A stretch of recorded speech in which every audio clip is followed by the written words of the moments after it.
Hello guys, आप सभी कैसे हैं। आशा है आप सभी बहुत अच्छे होंगे। आज यूपी टेट के मैथ के प्रैक्टिस पेपर कराए जाएंगे। आप ध्यान से सभी प्रश्नों को एक एक करके करते चलिएगा, ठीक है। कॉपी पेन अपने साथ रखिएगा और मेरे साथ क्वेश्चन को सॉल्व करते चलिएगा, ठीक है। जैसे क्वेश्चन पहला रहा। क्वेश्चन कह रहा है कि एक खंबे का 4/7 भाग कीचड़ में धंसा है।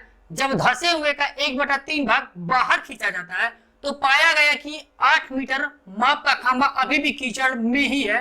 खंबे की पूरी लंबाई क्या होगी, हमें ये बताना है, ठीक है। ध्यान से देखिएगा। कह रहा है पहले हम पता कर लेते हैं कि टोटल खंबे की हाइट कितनी रही होगी। तो हम क्या करते हैं, जब भिन्न में दिया हो तो हम क्या करेंगे, हर का क्या कर लेते हैं, एलसीएम। तो 7 और 3 का एलसीएम कितना होगा, 21। तो मान लेते हैं टोटल खंबे की हाइट कितनी रही होगी, 21 मीटर, ठीक है।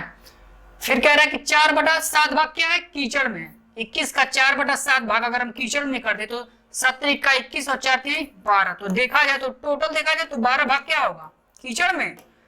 टोटल 21 भाग था जिसमें से 12 भाग क्या है हमारा, कीचड़ में। फिर क्या कह रहा है, क्वेश्चन पढ़िएगा।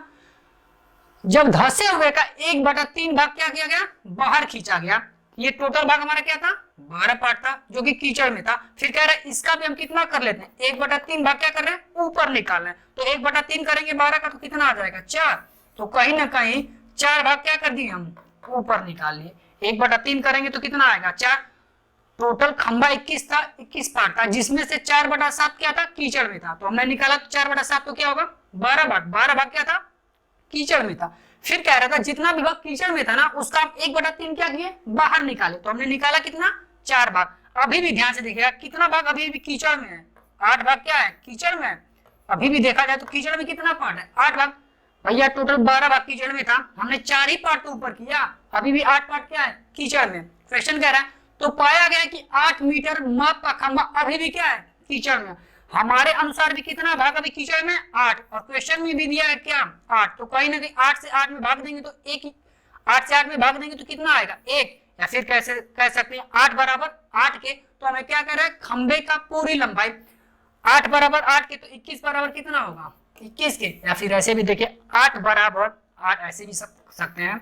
8 भाग कीचड़ में था तो इसको हम लिख सकते हैं 8 यूनिट बराबर कितना दिया गया है, 8 के। तो 1 यूनिट बराबर 8/8 करेंगे तो डिवाइड करेंगे तो कितना आ जाएगा, 1। तो 1 यूनिट बराबर कितना, 1 के। तो 21 यूनिट बराबर 21 के। समझ गए। तो इसका सही उत्तर क्या होगा, ऑप्शन ए हमारा क्या है, सही होगा। ठीक है भाई, देख लीजिएगा क्वेश्चन ध्यान से। चलिए अगले प्रश्न पे, अगला प्रश्न करिएगा। क्वेश्चन कह रहा है कि ए और बी किसी काम को 12 दिन में कर सकते हैं, बी और सी उसी काम को 15 दिन में तथा सी और ए उसी काम को 20 दिन में कर सकते हैं। तो ए अकेले उसी काम को कितने दिन में करेगा, हमें ये बताना है, ठीक है। तो हम पहले पता कर लेते हैं कि टोटल काम कितना रहा होगा, ठीक है। कह रहा है ए और बी मिलकर किसी काम को कितने दिन में करते हैं, 12 दिन में, ठीक है। बी और सी कितने दिन में करते हैं, 15 दिन में।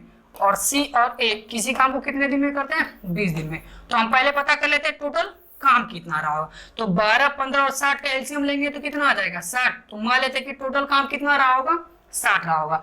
60 काम 12 के हिसाब से किया जाए तो एक दिन में कितना किया जाएगा, 5। तो कहीं ना कहीं ए और बी की एफिशिएंसी कितनी आ गई, 5।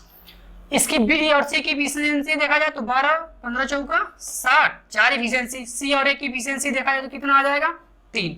तो पहले देखा जाए टोटल ए बी सी कितना काम कर रहे हैं और किस एफिशिएंसी से। तो यहाँ पे हम ऐड करेंगे सबको तो क्या हो जाएगा, ये हो जाएगा 2a।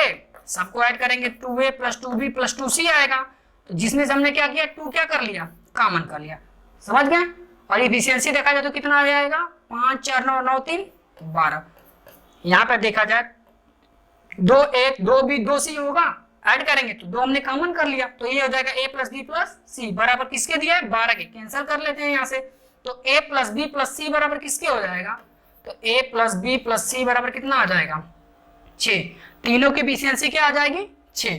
कह रहा है ए अकेले उस काम को कितना करेगा, हमको किसके बारे में बताना है, ए के बारे में। तो हम पता कर लेते हैं बी और सी की एफिशिएंसी। यहाँ से देखिएगा बी और सी की एफिशिएंसी, ध्यान से देखिएगा बी और सी की एफिशिएंसी कितनी है, 4। तो यहाँ पे बी और सी की वैल्यू क्या रख लेते हैं, 4। और यहाँ से हम सॉल्व कर देते हैं तो ये हो जाएगा a + 4 बराबर किसके, 6 के। तो a बराबर कितना हो जाएगा, 6 - 4 करेंगे तो कितना आ जाएगा, 2, ए की इफिशियंसी कितनी आ गई भाई 2 की इफिशियंसी से 60 काम किया जाए तो कितने दिन लग जाएंगे, तो ये हो जाएगा 60 बटा में 2, तो टोटल देखा जाए तो कितने दिन लग जाएंगे, 30 दिन लग जाएंगे। कितने दिन लग जाएंगे भाई, 30 दिन। ए 60 काम को 2 के हिसाब से करेगा तो कितने दिन करेगा, 30 दिन। तो इस क्वेश्चन का सही उत्तर क्या होगा, ऑप्शन नंबर सी हमारा क्या होगा, सही होगा। ठीक है, देख लीजिएगा, सही है। चलिए अगला प्रश्न करिएगा। क्वेश्चन कह रहा है त्रिभुज एबीसी की भुजाओं के मध्य बिंदु है क्रमशः डी, ई और एफ है, निम्नलिखित में से कौन सा कथन सत्य है, हमें ये बताना है। ठीक है, क्वेश्चन को थोड़ा सा बड़ा कर देते हैं। कह रहा है एक त्रिभुज था, कुछ इस टाइप से क्या था हमारा, एक त्रिभुज था। ठीक है, कह रहा है ए बी सी और, ठीक है, उनके मध्य बिंदु, इसका मध्य बिंदु मान लेते हैं डी और इसका मध्य बिंदु दिया है ई और इस बिंदु का मध्य बिंदु क्या दिया है एफ। आपको पता है किसी भी त्रिभुज में अगर उनके मध्य बिंदुओं को मिला दिया जाए तो त्रिभुज 4 बराबर बराबर भागों में बढ़ जाते हैं। त्रिभुज कितने बराबर भागों में बढ़ जाएंगे, 4। तो मान लेते हैं 4 बराबर, मान लेते हैं ये इसका एरिया 1 होगा, इसका भी एरिया 1 और इसका भी एरिया 1 होगा और इसका भी एरिया 1 आ जाएगा। तो कह रहे हैं डी ई एफ का जो क्षेत्रफल होगा, डी ई एफ, इस वाले एरिया के बारे में बात कर रहे हैं। डी ई एफ का जो क्षेत्रफल है एबीसी के क्षेत्रफल के बराबर है, नहीं, इसका क्षेत्रफल 1 है जबकि एबीसी का क्षेत्रफल कितना है, 4 है, तो ये ऑप्शन होगा नहीं। यहाँ पे कह रहे हैं डीईएफ का क्षेत्रफल, डीईएफ का क्षेत्रफल कितना, 1। कह रहे हैं एबीसी के क्षेत्रफल का आधा है, नहीं भैया, एबीसी का क्षेत्रफल कितना है, 4, 4 का आधा करेंगे तो कितना होगा, 2 होगा ना, और इसका कहाँ पे 1 ही है, ये भी नहीं होगा, 1/3 भी नहीं होगा, ये हमारा क्या होगा, सही होगा। देखिएगा डीईएफ का जो क्षेत्रफल कितना है, 1 है, जो कि क्या है एबीसी के क्षेत्रफल का क्या है, चौथा हिस्सा है ना, और यहाँ पे भी दिया है कौन सा हिस्सा, चौथा हिस्सा। तो ऑप्शन डी हमारा क्या होगा, सही होगा। समझ गए। चलिए अगला प्रश्न करिएगा। क्वेश्चन कह रहा है यदि 2 संख्याओं का अंतर तथा गुणनफल क्रमशः 5 तथा 36 है तो उनके व्युत्क्रमों का अंतर क्या होगा, हमें ये बताना है। ठीक है भाई, ध्यान से देखिएगा। तो मान लेते हैं पहली संख्या हमारी क्या रही होगी, y, ठीक है। दूसरी संख्या मान लेते हैं क्या है, x है। कह रहा है उनका अंतर कितना दिया गया है, 5, ठीक है। उनका गुणनफल कितना दिया गया हमें, 36 दिया गया, ठीक है। तो कह रहा है उनके व्युत्क्रमों का अंतर, तो उनका व्युत्क्रम कर लेते हैं। x का व्युत्क्रम करेंगे तो कितना हो जाएगा, 1/x। व्युत्क्रम का मतलब क्या होता है, उल्टा। वैसे ही y का व्युत्क्रम करेंगे तो कितना हो जाएगा, 1/y। और कह रहा है इनके व्युत्क्रमों का अंतर, हमें क्या बताना है, इनके व्युत्क्रमों का क्या बताना है, अंतर बताना है। ठीक है, देखिएगा, एक सेकंड भाई थोड़ा सा। तो इनका व्युत्क्रम करते, ठीक है, व्युत्क्रम हमने कर लिया। x और y का एलसीएम करेंगे तो कितना होगा, x से y, ठीक है। क्रॉस मल्टीप्लाई करें तो ये हो जाएगा y और ये हो जाएगा -x। तो यहाँ पर ध्यान से देखा जाए तो y - x की वैल्यू हमारे पास कितना दी गई थी, 5। भैया यहाँ पे ध्यान से देखिए, y - x बराबर कितना दिया गया, 5। तो हमने लिखा 5 और x × y कितना दिया गया, 36। तो ये हो जाएगा 36। तो कहीं ना कहीं उत्तर क्या आ जाएगा, 5/36। उनके व्युत्क्रमों का अंतर कितना आ जाएगा, 5/36 आ जाएगा। ठीक है भाई, चलिए अगले प्रश्न पे, अगला प्रश्न करिएगा। ठीक है, अगला प्रश्न करिएगा। क्वेश्चन कह रहा है किसी 2 अंकीय संख्या के अंकों का गुणनफल 6 है, उस संख्या में 9 जोड़ने से प्राप्त संख्या में अंकों का स्थान क्या हो जाता है, बदल जाता है। वह संख्या कौन सी होगी, हमें ये बताना है। ध्यान से देखिए, कह रहे किसी 2 अंकीय संख्या के अंकों का गुणनफल 6 है, गुणा करेंगे तो 6 आएगा, इसका गुणा करेंगे तो 15 आ जाएगा, 6 आएगा नहीं, ऑप्शन सही कर लेते। ये भी गुणा करेंगे 6 नहीं आएगा, बचा ये दोनों। ठीक है, कह रहे उस संख्या में 9 जोड़ने में, अगर हम 16 में 9 जोड़ दे तो कितना हो जाएगा, 16 और 9 25। जोड़ने में प्राप्त संख्या में अंकों का स्थान बदल जाएगा। भैया पहले 16 था, क्या उसका स्थान बदल गया, 6, 16 से क्या ये 61 हुआ, नहीं होगा। तो ऑप्शन ये भी हमारा क्या है, गलत है। इसको देखिएगा, 23 में यदि हम 9 जोड़ दें, ये रहा हमारा 23, इसमें हमें क्या जोड़ना है, 9 जोड़ दे तो कितना हो जाएगा, 32। पहले मूल संख्या क्या थी, 23, अब उसका स्थान बदल कर क्या हो गया, 32 हो गया। समझ गए, इसका स्थान क्या हो चुका है, बदल चुका है। ठीक है, पहले पीछे 3 था, अब आगे आ गया, जो 2 आगे था वो कहाँ चला गया, पीछे। तो कहीं ना कहीं स्थान क्या हो गए, बदल गए। ठीक है, तो ऑप्शन डी हमारा क्या होगा, सही होगा। इस क्वेश्चन का सही उत्तर क्या होगा, ऑप्शन नंबर डी हमारा सही है भाई। ठीक है, अगला करिए। कह रहे किसी आयत चित्र में आयत की ऊंचाई दर्शाती है उस वर्ग की बारंबारता, उस वर्ग की चौड़ाई, उस वर्ग की ऊपरी सीमा, उस वर्ग की निम्न सीमा। किसे आप डायग्राम पढ़ते होंगे तो ऐसे देखे होंगे फिगर ना, ऐसा फिगर आपने देखा होगा, ऐसे बना होता है आयत ना, कुछ इस टाइप से बने होते हैं ना, ठीक है, सही बनने रहा है। तो ये क्या हमारा दिखाता है, ये हमारा क्या दिखाता है, आयत की ऊंचाई हमें क्या दिखाती है, वर्ग की सबसे ऊपरी सीमा को ना, ये हमें क्या दिखाती है, वर्ग की सबसे ऊपरी सीमा को दिखाती है। ठीक है, समझ गए। अगला प्रश्न करिएगा। एक रचनात्मक कक्षा में, पेडागोजी आ गई, चलिए कोई बात नहीं, करिएगा। एक रचनात्मक कक्षा में शिक्षकों को निम्न में से क्या नहीं करना चाहिए। कह रहा है अगर एक स्कूल में जब आप पढ़ाते होंगे तो इसमें से एक अध्यापक को क्या नहीं करना चाहिए, हमें ये बताना है। विद्यार्थियों को प्रश्न के हल ढूंढने के लिए अपनी नीतियां का विकसित करने देना, ये करना होगा, सही है। विद्यार्थियों को सूत्र रटने के लिए कहना, कहीं भी ये नहीं कहा जाता, एनसीएफ भी कहता है कि विद्यार्थियों को रटने से क्या करना चाहिए, बचाना चाहिए। क्या करना चाहिए, हमेशा विद्यार्थियों को रटने से क्या करना चाहिए, बचाना चाहिए। ठीक है, ऑप्शन बी हमारा क्या है, गलत है। ठीक है, अगला करिएगा। कह रहा है दो कोटि पूरक कोणों का अंतर दिया है 40। तो कह रहा है दोनों कोण कौन कौन से होंगे, आप बताइएगा। कोटि पूरक कोण का एंगल कितना होता है, 90। दो कोटि पूरक का जब हम सम करेंगे तो उनका सम कितना होता है, 90 का होता है। ठीक है, अब आप ऑप्शन से ही देख लीजिएगा, इनका सम 90 है, होगा ही नहीं। इसका भी सम 90 नहीं है, इसका भी सम नहीं है, तो ये ऑप्शन सी हमारा क्या है, सही है।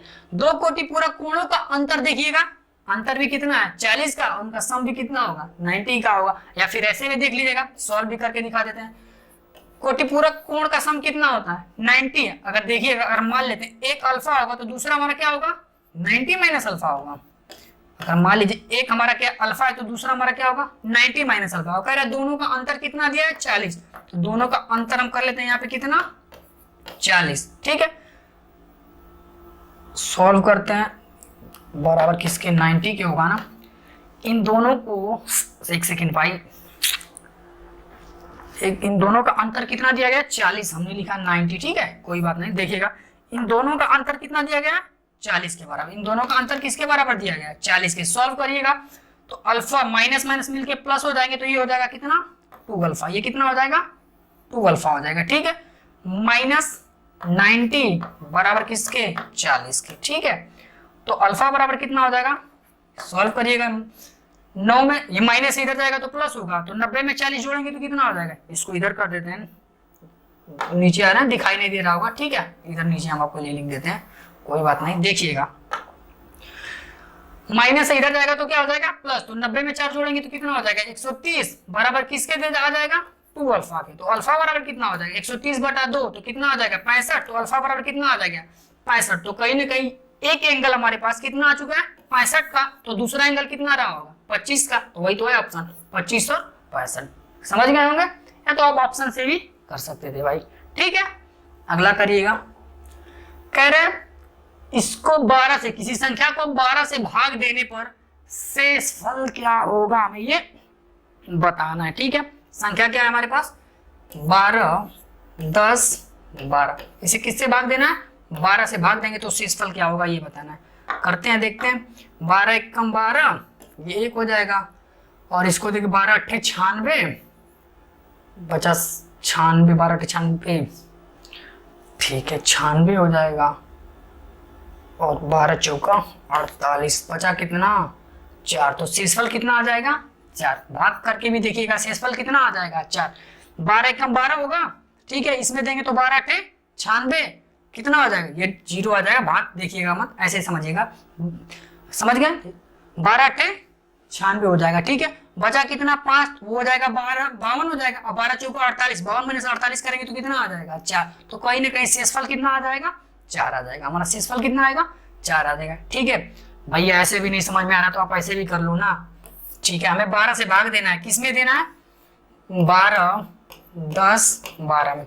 ये हो जाएगा 12 एकम 12, कैंसल हो जाएगा। 10 भाग जाएगा नहीं तो 0 बढ़ जाएगा, ये एक अंक उतर जाएगा। तो 12 अट्ठे 96 करेंगे, घटा देंगे तो कितना आ जाए, 5 और वो 2, तो 11, 12 चौका 48। फिर भी शेषफल कितना आएगा मेरे भाई, 4। फिर भी शेषफल कितना आया, 4, वही हमने किया था। ठीक है, अगला करिएगा।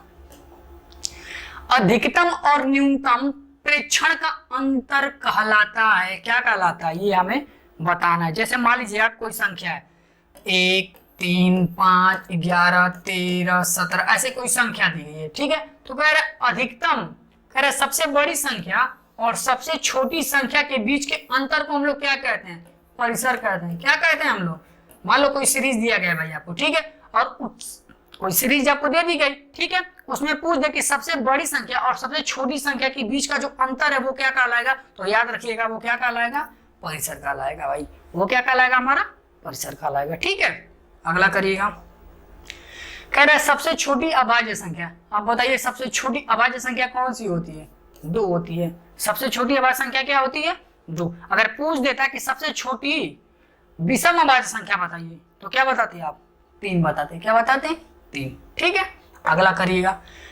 क्वेश्चन कह रहा है किसी संख्या के 3/4 का 2/3 24 के बराबर है तो उस संख्या का 1/4 कितना होगा, हमें ये बताना है। ठीक है, किसी संख्या का, मान लेते वो संख्या 1 से किसी संख्या का 3/4, ठीक, फिर कह रहा है उसका भी क्या 2/3 किसके बराबर है, 24 के बराबर है। तो x की वैल्यू यहां से निकाल लेते हैं, तो ये क्या हो जाएगा 3 दूना के 6, डायरेक्ट यहीं से आप काट लो, 3 दूना के 6 और 6 चौका 24, क्रॉस मल्टीप्लाई कर देते हो तो 4 चौका 16, 16 तिया 64 होगा, सॉरी 48, 16 तिया 48 होता है ना, तो x बराबर कितना आ जाएगा 48, 4 3 12, 12 चौका 48, तो x बराबर कितना आ गया हमारे पास 48। तो कह रहे हैं उस संख्या का 1/4, तो 48 का भी हमें क्या करना है 1/4 करना है। तो 48 का 1/4 करोगे तो कितना हो जाएगा, 4 एकम 4, 4 दूना के 8, तो कहीं ना कहीं कितना आ जाएगा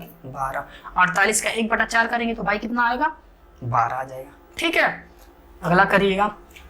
कह रहा है इसका वर्गमूल, इस संख्या का क्या बताना है हमें, वर्गमूल बताना है कितना होगा। जैसे एक चीज समझिएगा भाई यहाँ पे, जैसे हम पूछ दे आपसे कि 4 का वर्गमूल बताइए, हम आपसे पूछ दे ऐसे, इसी क्वेश्चन को ध्यान से देखिए, इसी टाइप के क्वेश्चन को दे रहे हैं कि 4 का वर्गमूल बताइए, तो आप क्या बताओगे 2।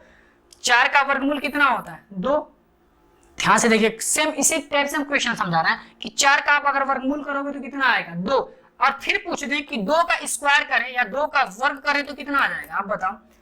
4 का वर्गमूल किए तो 2, और 2 का जब हम वर्ग करेंगे तो पुनः वही संख्या नहीं आ जाएगी, आ जाएगी। वही क्वेश्चन है यहाँ पर भी इसी टाइप से करेगा। कह रहे इस संख्या का वर्गमूल, वर्गमूल जो भी आया होगा, लेकिन इन सब में से अगर उस संख्या का वर्ग करे तो ये आना चाहिए ना।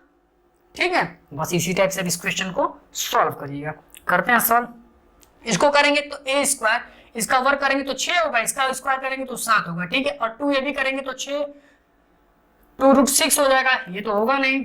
इसको भी देखते हैं, 3 का स्क्वायर करेंगे तो कितना होगा 3, और 2 का स्क्वायर करेंगे तो कितना होगा 4, 4 3 7, लेकिन 2a भी करेंगे तो ये हो जाएगा भाई, इसका स्क्वायर करके आपको दिखा देते हैं इधर। ठीक है, देखिएगा 3 का स्क्वायर करेंगे तो 3, 2 का स्क्वायर करेंगे 4, 2a भी फार्मूला होता है ना, 2 × a × b, आप करिएगा कितना हो जाएगा 7 + 4√3 आया। क्या इसके बराबर आया, नहीं, तो ये भी हमारा ऑप्शन नहीं होगा, ये भी हमारा क्या होगा, उत्तर नहीं होगा। ठीक है, अगला देखिएगा, इसको समझिएगा। अगला देखिएगा, इसको हम करते हैं, इसका वर्ग करते हैं तो a² का मतलब 2, b² का मतलब कितना होगा 5 + 2a भी होता है ना 2, a का मान कितना हो जाएगा √2 और b का भी मान कितना आ जाएगा √5। इन दोनों को हल कर दीजिएगा तो हो जाएगा 7 + 2√10, तो क्या आ गया, नहीं आ गया 7 + 2√10 आ गया, और था भी क्या 7 + 2√10, तो ऑप्शन सी हमारा क्या होगा, सही होगा। ठीक है, ऑप्शन से भी आप कर सकते थे। ठीक है, समझ गए होंगे। जैसे समझिए 4 का वर्गमूल जब हम करेंगे, जो भी संख्या आएगी फिर उसी संख्या का वर्ग कर दे तो वो संख्या भी आ जानी चाहिए। वैसे यहाँ पर था वर्गमूल जो भी आएगा, जो भी ऑप्शन मेरा होगा, अगर यदि हम उसका वर्ग करेंगे तो ये संख्या नहीं आ जाएगी, वही हमने इसमें ये टिक लगाया। ठीक है भाई, अगला करिएगा। क्वेश्चन कह रहा है किसी संख्या के 60% का 3/5वां भाग 36 है तो वह संख्या क्या होगी, हमें ये बताना है। ठीक है, देखिए मान लेते वो संख्या 1 से किसी संख्या का क्या निकालना है 60%। ठीक है, उसका भी कितना भाग 3/5वां भाग किसके बराबर है? 36 के बराबर है। तो कह रहा है वो संख्या क्या रही होगी, हमें ये बताना है। ठीक है, करते हैं।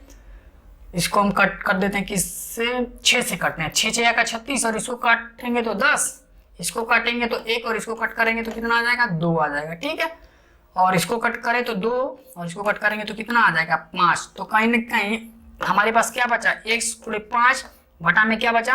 नीचे क्या बचा? 100 गुणे 5 बराबर किसके बचा? 1 के। 5 से 5 यहाँ से भी आप कट कर सकते हो, और 100 का 1 में गुणा करेंगे तो क्या आ जाएगा? 100। तो x बराबर कहीं ना कहीं हमारे पास कितना आ चुका है? 100। x बराबर कितना आ चुका है? 100। तो कहीं ना कहीं वो संख्या कौन सी रही होगी? 100 रही होगी। वो संख्या कौन सी रही होगी? 100 रही होगी। ठीक है भाई, अगला पाई क्या है? परिमेय संख्या है, अभाज्य संख्या है, अपरिमेय संख्या या पूर्णांक है। हमें ये बताना है कि पाई क्या है। परिमेय का मतलब क्या होता है? ऐसी संख्या जिसे p/q के रूप में लिखा जा सके, वो हमारी क्या होती है? परिमेय संख्या। अभाज्य संख्या का मतलब क्या होता है? ऐसी कोई भी संख्या जिसके सिर्फ कितने फैक्टर हो? 2 फैक्टर हो, वो हमारी क्या होती है? अभाज्य संख्या। पूर्णांक का मतलब होता है एक कंप्लीट नंबर होना चाहिए। ठीक है, तो पाई के बारे में हमें बताना है। ध्यान से देखिए, पाई हमारा वैसे भी देखा जाए तो क्या होती है? एक अपरिमेय संख्या होती है, लेकिन फिर भी समझिएगा। पाई की वैल्यू आप बताओ कितना होता है? 3.1415 डॉट डॉट ऐसे ही क्या होती है? बढ़ती है, बढ़ जाती है। पाई की वैल्यू देखा जाए एग्जैक्ट तो ऐसे क्या होती है? 3.1415 डॉट डॉट ऐसे ही बढ़ती जाइए, बढ़ती चली जाती है। तो कहीं ना कहीं इसको ध्यान से देखिए, ये हमारा क्या होगा? एक अशांत अनावृत्ति संख्या है। एक हमारी एक ऐसी संख्या है अशांत अनावृत्ति संख्या। ये क्या है? अशांत अनावृत्ति संख्या। ठीक है, और आपको पता है कि अशांत अनावृत्ति संख्या को हम p/q के रूप में नहीं लिख सकते हैं। इसे p/q के रूप में हम नहीं लिख सकते हैं, इसलिए एक कैसी संख्या हो जाएगी? एक अपरिमेय संख्या हो जाएगी। इसलिए एक कैसी संख्या हो जाएगी? अपरिमेय संख्या हो जाएगी भाई। ठीक है, इसलिए क्या हो जाएगी? एक अपरिमेय संख्या हो जाएगी। अगर हम पूछ देते ये ऐसे रहता तो 3.3333, तो क्या इसे p/q के रूप में लिखा जा सकता है? हाँ, इसे p/q के रूप में लिखा जा सकता है। क्यों? ये भी ये कैसा है? ये हमारा क्या है? अशांत आवृत्ति। ये कैसा है? अशांत आवृत्ति संख्या। और अशांत आवृत्ति संख्या को p/q के रूप में लिखा जा सकता है। क्यों? इसको हम ऐसे कॉल कर सकते हैं ना, 3.3 पे बार। क्योंकि 3 बार क्या हो रहा है? रिपीट हो रहा है, इसलिए हम लिख सकते हैं इसे क्या? 3.3 पे बार। 3 लिख लेते हैं, दशमलव जहाँ पे वहां पे प्लस, और 3 जितने संख्या पे बार उतना नीचे 9 लिख लेते हैं। फिर हम इसको सॉल्व कर देते हैं, 1 से 1 कैंसल, और इसको करेंगे तो 3 सही 1/3 आ जाएगा। सॉल्व करेंगे तो कहीं ना कहीं कितना आ जाएगा? 10/3, और 10/3 कहीं ना कहीं p/q के रूप में लिखा जा सकता है। इसलिए हम कहते हैं कि अगर अशांत अनावृत्ति संख्या हो तो वो किस में चली जाती है? अपरिमेय संख्या में चली जाती है। अगर अशांत आवृत्ति संख्या हो तो वो किस में चली जाएगी? परिमेय संख्या में चली जाएगी भाई। ठीक है, अगला करिएगा। क्वेश्चन कह रहा है यदि a/3 बराबर b/4 बराबर c/7 हो तो a plus b plus c का मान क्या होगा? बराबर के भी करेंगे तो भी वही बात होगा। ठीक है, a बराबर आ जाएगा 3k, b बराबर हो जाएगा 4k। तो डायरेक्ट हम कर लेते हैं क्या? a का मान कितना हो जाएगा? 3, b की वैल्यू 4, c की वैल्यू 7। यहाँ पे आप पुट कर दो। a की वैल्यू कितनी हो जाएगी? 3, b की वैल्यू क्या हो जाएगी? 4, और c की वैल्यू क्या हो जाएगी भाई? 7 बटा में c की वैल्यू कितनी दी गई? 7। ऐड कर लेते हैं, 7 4 11 और 3 14, 14/7 करेंगे तो कितना आ जाएगा? 2। तो कहीं ना कहीं इसका उत्तर क्या होगा? c। आप के मान के भी करेंगे ना तो वही होगा। जैसे मान लो a/3 बराबर b/4 बराबर c/7 बराबर k करेंगे तो a बराबर क्या आ जाएगा? 3k, b बराबर क्या आ जाएगा? 4k, c बराबर क्या आएगा? 7k। फिर k से क्या हो जाता है? कैंसिल हो जाता है, इसलिए हमने क्या किया? डायरेक्ट कर दिया। ठीक है भाई, चलिए अगला करिएगा। कह रहा है इस संख्या के गुणनफल में इकाई का अंक क्या होगा? हमें ये बताना है। इकाई अंक बताना है। तो कहीं ना कहीं इकाई अंक का क्या कर लेते हैं? हम गुणा कर लेते हैं। तो 8 का 6 में गुणा करेंगे तो 48, और 48 को हम क्या लिख लेते हैं? 8। ठीक है, 8 का 9 में गुणा करेंगे तो भैया आप ऐसे समझ पाओगे? देखिएगा एक बार फिर से हम समझा देते हैं अच्छे से। देखिएगा, 8 का 6 में गुणा करेंगे तो कितना आएगा? 48। तो 48 को हम क्या लिख लेते हैं? इकाई अंक 8 लिख लेते हैं। 48 को हम इकाई अंक क्या लिख लेते हैं? डायरेक्ट यहीं से हम सीधा 8 ही लिख लेते हैं। ठीक है,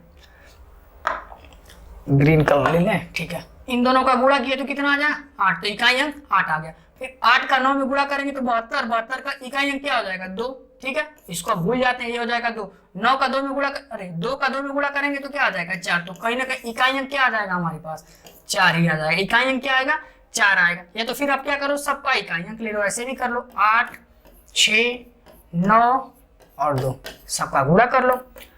8 6 का 48 और 9 दूना के 18 और 8 का 8 में गुणा करेंगे फिर भी क्या होगा 64 और फिर भी इकाई अंक क्या आ जाएगा हमारा 4 ही आएगा, फिर भी इकाई अंक हमारा क्या आएगा 4 ही आएगा। ठीक है, अगला करिएगा।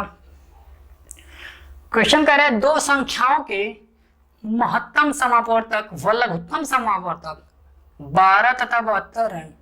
यदि इन संख्याओं का योगफल 60 हो तो इनमें से एक संख्या क्या रही होगी, हमें ये बताना है। ठीक है, देखिएगा मान लेते कोई दो संख्याएं हैं, ठीक है, तो मान लेते एक संख्या ए है, दूसरी संख्या हमारे पास क्या रही होगी बी रही होगी। ठीक है, कह रहा है इनका महत्तम समापवर्तक 12, महत्तम समापवर्तक 12 है तो कहीं ना कहीं वो दोनों संख्याओं में अगर महत्तम समापवर्तक आपको मान लीजिए 12 दे दिया तो कहीं ना कहीं 12 इन दोनों में शामिल होगा, तो इसको हम लिख लेते हैं क्या 12 है और 12 भी। तो मान लेते पहली संख्या 12 है और दूसरी संख्या 12 भी है। फिर और इनका आप एलसीएम इनका फिर आप एचसीएफ करोगे तो भी क्या आएगा 12, वही हमने कर लिया। फिर कह रहा है इन दो संख्याओं का लघुत्तम समापवर्तक कितना दिया गया है 72, इन दोनों संख्याओं का आप एलसीएम करो तो हम इस क्वेश्चन के अनुसार एलसीएम देखा जाए तो कितना आ जाएगा 12 ए बी।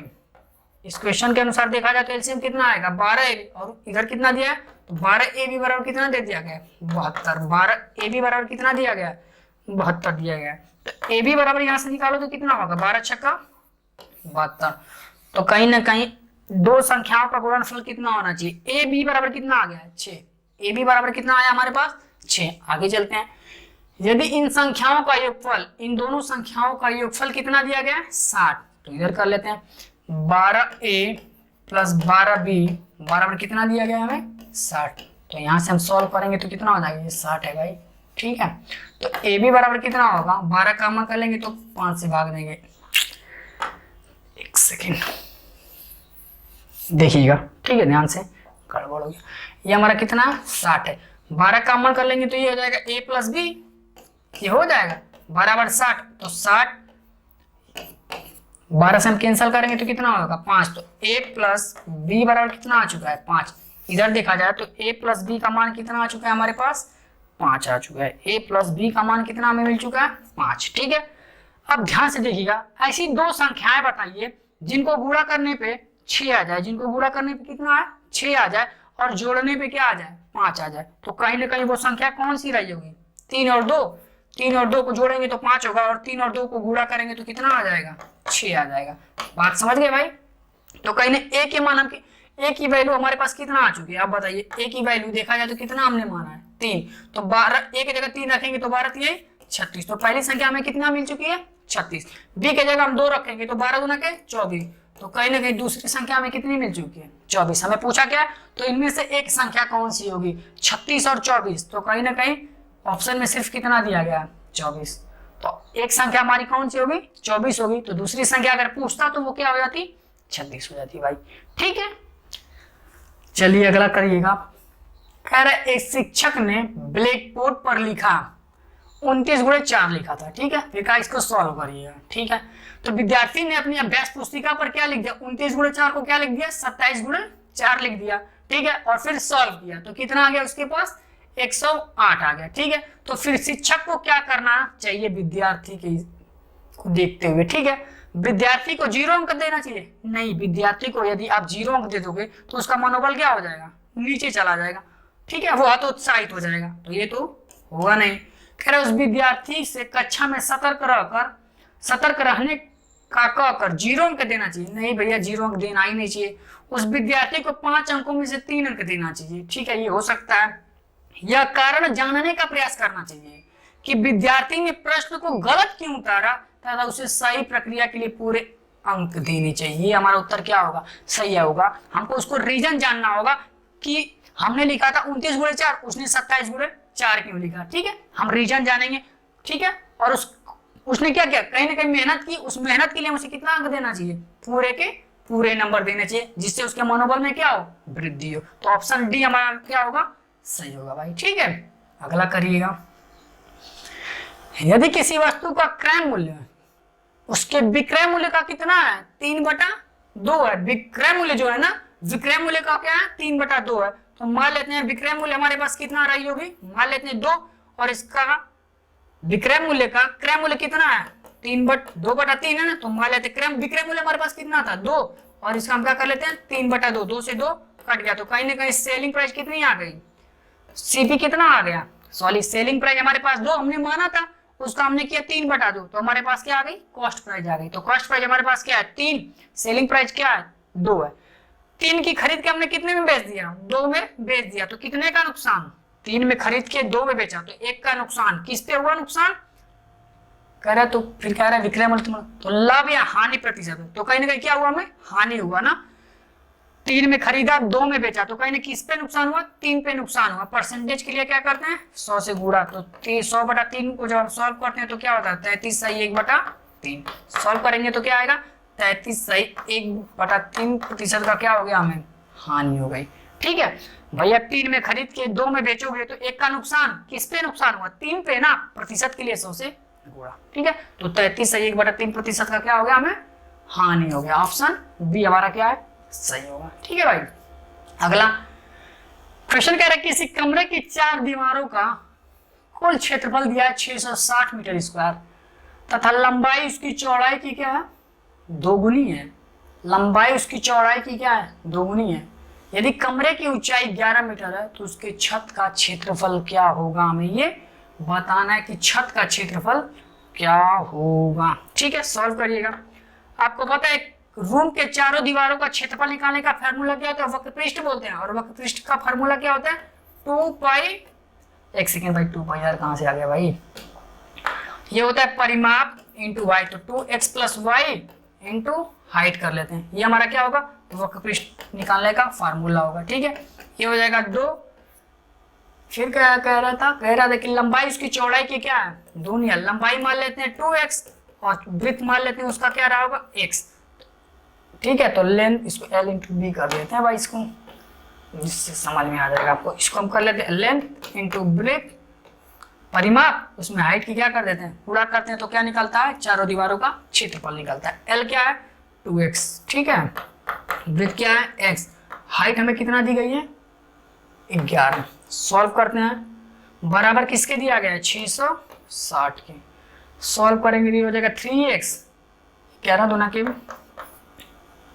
कट कर लेते हैं भाई, आसान हो जाएगा थोड़ा सा। ठीक है, फिर इसके बाद करते हैं 11 दूना के 22, इसको काटो 11 6 66 60 हो जाएगा, इसको काटेंगे तो कितना आ जाएगा 30। तो कहीं ना कहीं 30 बराबर किसके आ जाएगा 2 और 1 3x बराबर 30 के, तो x बराबर कितना आ जाएगा आप बताओ 10 के। तो x बराबर कितना आ चुका हमारे पास 10। तो लेंथ यहाँ से निकाले तो 30 दूना के 10 दूना x की वैल्यू 10 रखेंगे तो लेंथ कितना आ जाएगा 20। तो l बराबर कितना आ चुका है हमारे पास 20। वृत्त कितना आ चुका है हमारे पास 10 आ चुका है। तो कह रहा है उसके छत का क्षेत्रफल, छत मतलब टॉप का क्षेत्रफल था, टॉप बनाया जाए अगर जैसे बनाया जाएगा, छत बनाओगे तो कुछ इसी टाइप से बनेगा ना भाई, छत तब बनाओगे तो क्या बनेगा कुछ इसी टाइप से बनेगा। एक क्या बनेगा एक रेक्टेंगल बनेगा, और रेक्टेंगल का फार्मूला क्या होता है भैया ये कुछ इसी टाइप से छत बनेगा ना। एक रेक्टेंगल निकालने का फार्मूला क्या होता है लेंथ इंटू ब्रेथ। लेंथ हमारे पास कितना आ चुका है 20, ब्रेथ कितना आ चुका है 10, पूरा करेंगे तो कितना आ जाएगा 200, कितना आ जाएगा 200 मीटर स्क्वायर। तो ऑप्शन ए हमारा क्या होगा सही होगा। तो कहीं ना कहीं छत का जो क्षेत्रफल होगा वो कितना आ जाएगा 200 मीटर स्क्वायर आएगा भाई।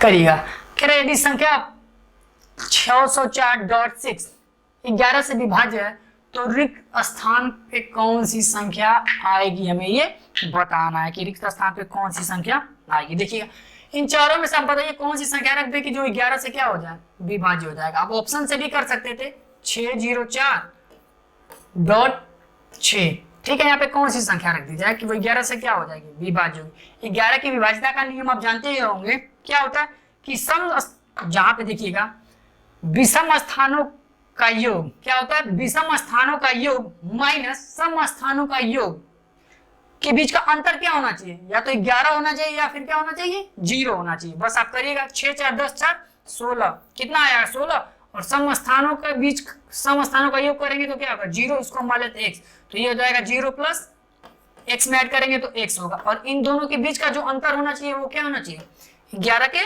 बराबर होना चाहिए। तो ये कर लेते हैं, ये हो जाएगा 16, माइनस को इधर भेजेंगे तो प्लस हो जाएगा, और ये प्लस से इधर आएगा तो क्या हो जाएगा, माइनस हो जाएगा। तो x बराबर कितना आ जाएगा, 5। तो कहीं ना कहीं x बराबर कितना आ जाएगा, 5।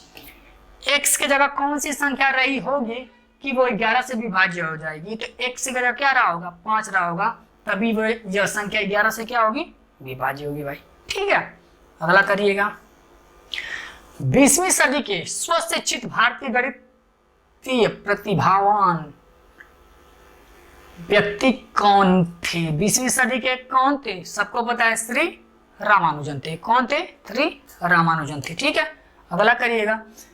क्वेश्चन कह रहे हैं, दो संख्याओं में से बड़ी संख्या का 2 गुना छोटी संख्या के 5 गुने से 3 ज्यादा है, तथा बड़ी संख्या के 4 गुने और छोटी संख्या के 3 गुने के योग का योग 71 है, वो संख्या कौन सी रही होगी, हमें ये बताना है। ठीक है, ऑप्शन सही करते हैं भाई। ठीक है, दो संख्याओं की बड़ी संख्या का 2 गुना, 43 का 2 गुना करेंगे तो कितना होगा, 86 होगा, और कह रहे 2 गुना और छोटी संख्या का 5 गुना, छोटी संख्या का 5 गुना करेंगे तो कितना, 8 × 5 = 40 होगा। ठीक है, तो कह रहे 3 ज्यादा होगा, तो कहीं ना कहीं 3 का अंतर होना चाहिए। यहाँ पे तो अंतर कितने का, 46 का। ऑप्शन ए हमारा क्या होगा, ऐसे ही गलत है। इसको देखते हैं, 14 का अगर हम मान लो अब 2 गुना करें तो 28 होगा, और इसका हम 5 गुना करेंगे तो कितना हो जाएगा, 25 होगा, और इन दोनों के बीच का गैप कितना होना चाहिए, 3 का, और है भी कितना, 3 का। तो ऑप्शन सी हमारा क्या है, सही होगा। ऑप्शन सी हमारा क्या होगा, सही होगा। इसको अगर एक से मानकर करने बैठेंगे ना तो बहुत ज्यादा समय लगेगा। ठीक है, और ऑप्शन से करेंगे तो तुरंत हो जाएगा भाई। ठीक है, समझ गए होंगे। चलिए अगला करिएगा। कह रहे 5 सेंटीमीटर भुजा वाले एक घन के सभी फलकों पर रंग लगाया जाता है।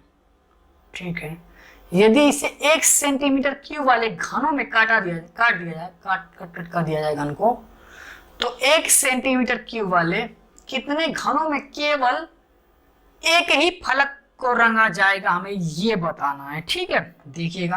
कह रहे एक 5 सेंटीमीटर का एक घन है, हम ऐसा बना लेते कुछ घन भाई। ठीक है, मान लेते ये हमारा क्या है, घन है, इसको हम पीछे तक बढ़ा लेते हैं। ठीक है, जिससे आप, ठीक है, ये हमारा घन है कुछ इस टाइप से। ठीक है, 5 बराबर भागों में हम कट कर लेते हैं। ये कर लेते हैं 1 2 3 4 और 5 बराबर भागों में हमने कट कर लिया। ये ऐसे भी कट कर लेते हैं, 1 भैया, चलिए मान लीजिए कटा है 2 3 4 और 5, मान लीजिए 5 बराबर भागों में काटा है। ठीक है, तो कह रहा है हमें वो भाग बताना है जिसमें सिर्फ एक ही रंग लगेगा, हमें वो भाग बताना है। ठीक है, ध्यान से देखिए, इसको आप देखिएगा, ये टॉप का है ना, ये ऊपर वाले पार्ट है ना, इसको हम करके दिखा देते हैं। जिससे इसको हम थोड़ा इधर बढ़ा लेते हैं। ठीक है, इसको आप मान लीजिए इधर भी हम बढ़ा लेते हैं। ठीक है, जिससे आपको ज्यादा समझ में आ जाएगा। ठीक है, अगर ध्यान से देखिएगा भाई। ठीक है, अगर इसको हम कलर करें, इस कॉर्नर वाले को, तो ऊपर का कलर होगा, साथ ही साथ इधर का भी कलर होगा, 2 पार्ट ऐसे कलर हो जाएंगे, और कहीं ना कहीं इसके बगल वाला कलर भी होगा।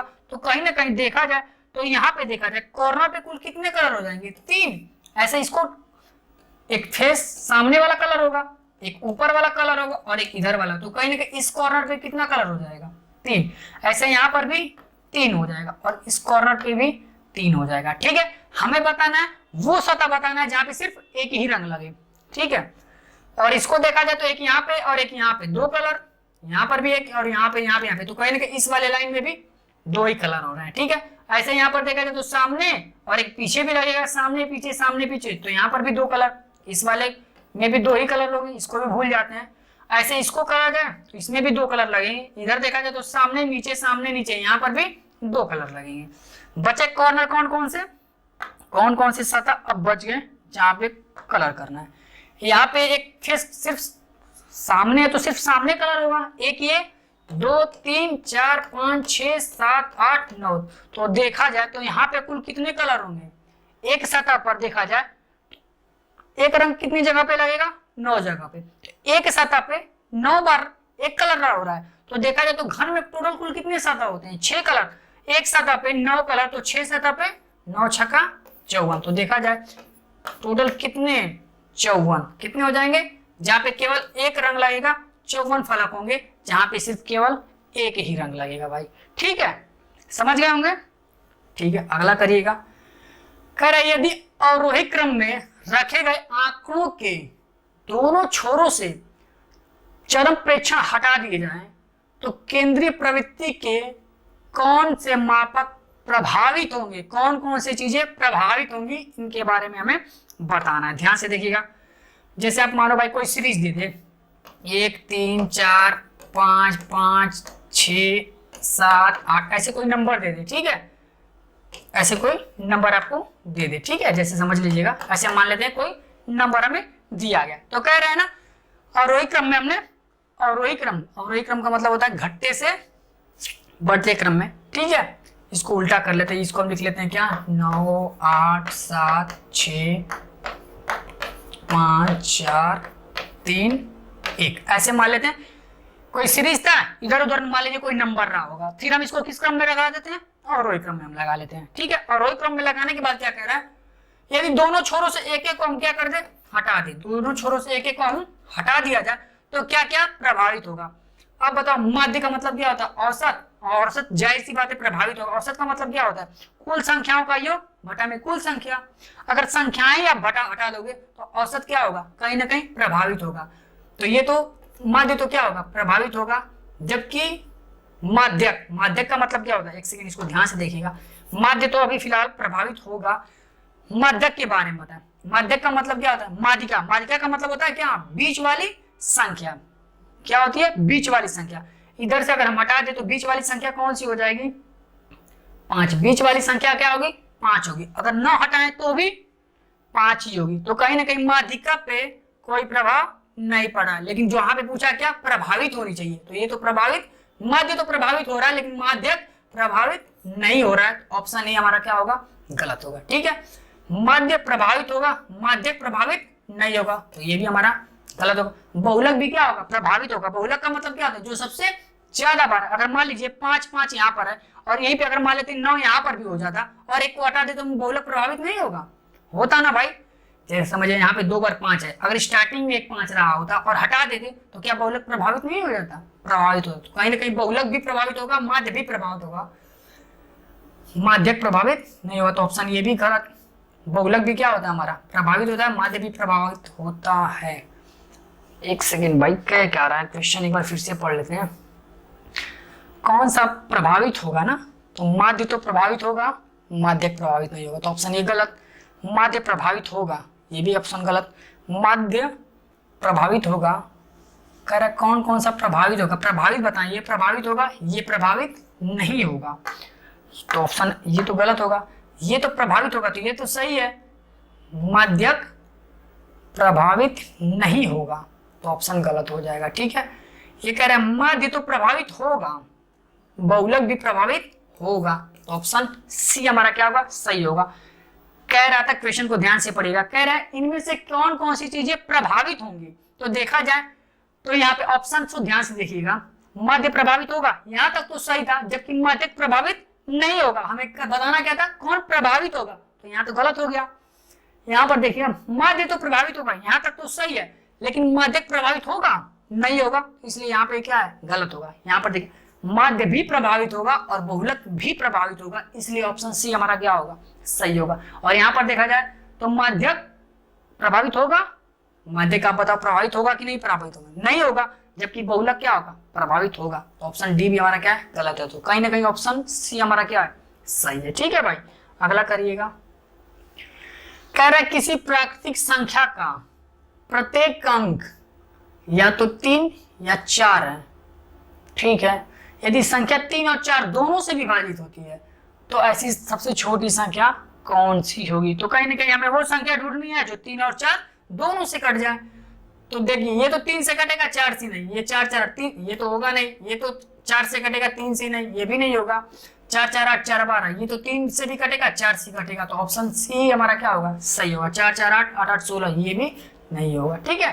आप कर सकते हैं ना। 3 से विभाज्यता का नियम क्या होता है, यदि सभी डिजिट का सम, इनका हम सम किए तो कितना आएगा, 12। यदि वो 3 से कट जाए तो वो संख्या क्या होगी, 3 से कट जाएगी, तो ये कहीं ना कहीं कट जाएगी, और 4 से तो ऑलरेडी कट ही रहा है भाई, ठीक है, समझ गए।